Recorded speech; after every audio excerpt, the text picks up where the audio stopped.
I definitely do. It's I think I've heard this term used already to describe it, but it's very impressionistic, very similar to the book. I think you could read the book multiple times and get sort of different things out of it every time, and various insights, and notice various decisions that were made along the way differently every time, and I definitely think that's true for the movie as well.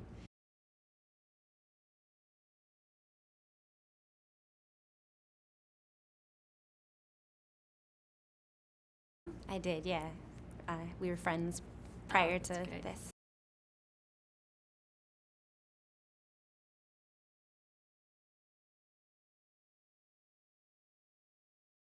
There was not an audition process, except I think he was kind of auditioning the idea of having a narrator, and he asked me to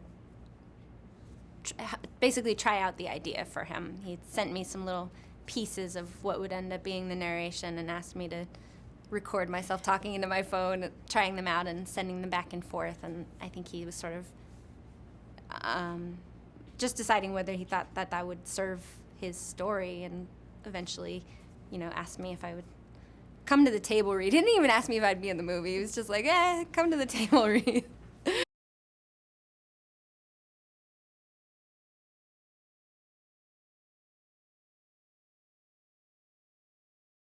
It was very fun. Everything about it was fun. I loved.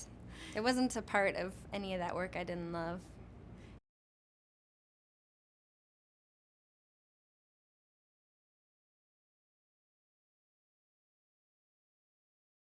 Very easy, very good. I'd say very good improviser. Definitely, sort of moves. I feel like his process of sort of envisioning what he wants the film to look like and feel like in any given scene is this sort of a living organism that adjusts and grows and changes based on new stimuli, and he doesn't feel particularly stuck in a plan. He just sort of seems to let go of. I think he prepares a lot, and then he shows up on set and just sort of like just tries to discover what the scene's actually supposed to be once he gets there.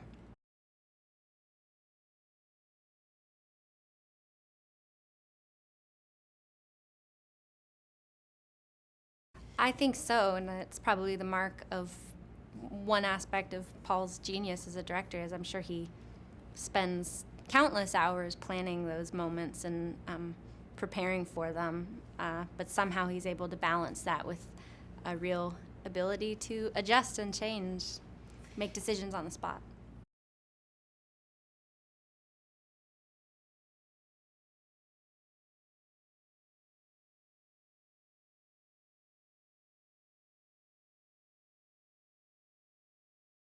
No, no, but it was really great to watch, and it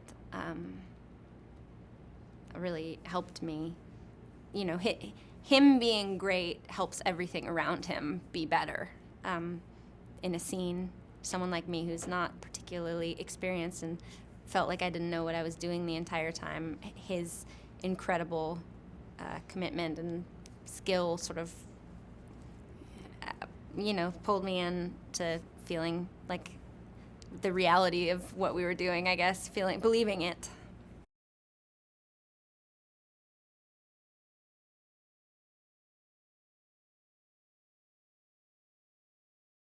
I think that's a big part of it. I think it's about, I think it's framed as this sort of epic battle between good and evil.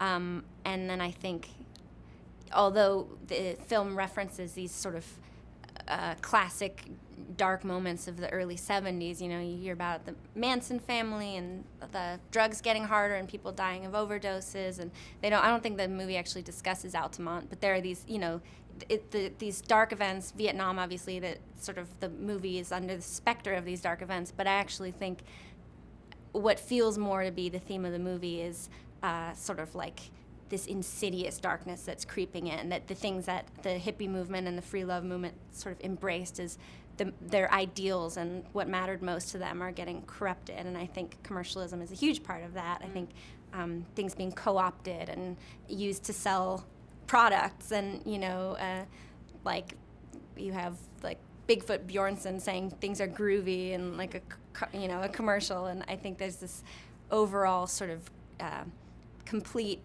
eradication of ideals through turning them into something else.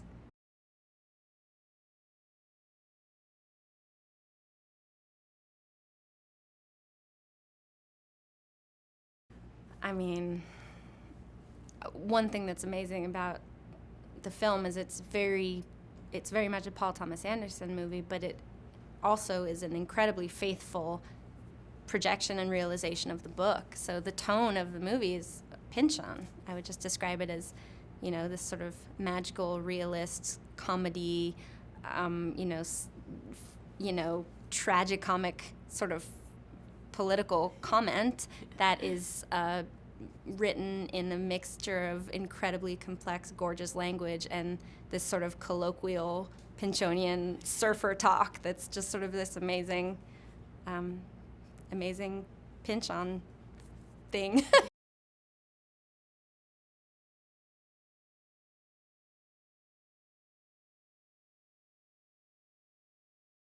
I think every one of his films stands apart from every other one of his films. I think he's an incredible sort of, it's an overused word, but I think he shifts paradigms with each film. Like, it's built from the ground up in a different universe with different natural laws and different assumptions, and the air smells different and the colors look different. He creates universes. I mean, this movie lives in a different universe than There Will Be Blood, but they're both incredible, and that's, I think, what he does.